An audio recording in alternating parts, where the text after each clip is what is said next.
প্রিয় ভক্তবৃন্দ, আগামীকাল বুধবার 12ই শ্রাবণ 29শে জুলাই গুরু পূর্ণিমা।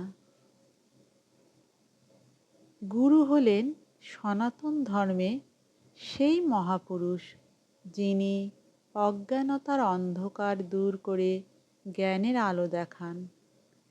তাই তো শাস্ত্রে বলা হয়েছে, গুরু ব্রহ্মা গুরু বিষ্ণু গুরুদেব মহেশ্বর গুরুরেব পরম ব্রহ্ম তস্मै শ্রী গুরুবে নমঃ।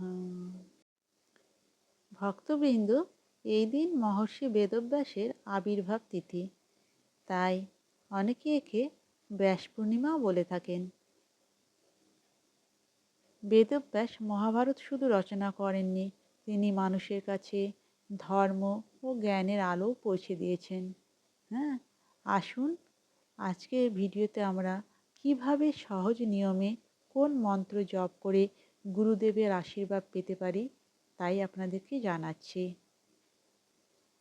তাহলে শুনুন সেই মন্ত্রগুলি।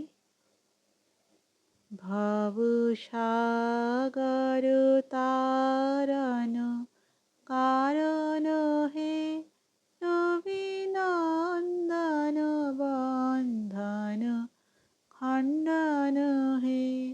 ভবসাগর তারণ কারণ হে রবিনন্দন বন্ধন খণ্ডন হে। শরণাগত কিঙ্কর ভীত মনে গুরুদেব দয়া কর দীন জনে।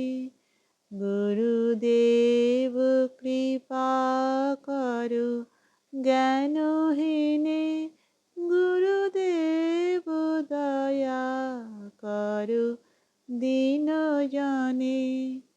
হৃদি কন্দর তামস ভাস্কর হে তুমি বিষ্ণু প্রজাপতি শঙ্কর হে। পরব্রহ্ম পরাৎ পর বেদভানে গুরুদেব দয়া কর দীন জনে। গুরুদেব কৃপা কর জ্ঞানহীনে গুরুদেব দয়া কর দীন জনে। ভবসাগর তারণ কারণ হে রবিনন্দন বন্ধন খণ্ডন হে। শরণাগত কিঙ্কর ভীত মনে গুরুদেব দয়া কর দীন জনে। ভক্তবৃন্দ, এই মন্ত্রের মাধ্যমে আমরা সবাই আসুন গুরুদেবের কৃপা প্রার্থনা করি। আজকের মতো আমার ভিডিওটি এখানেই সমাপ্ত হলো। নমস্কার।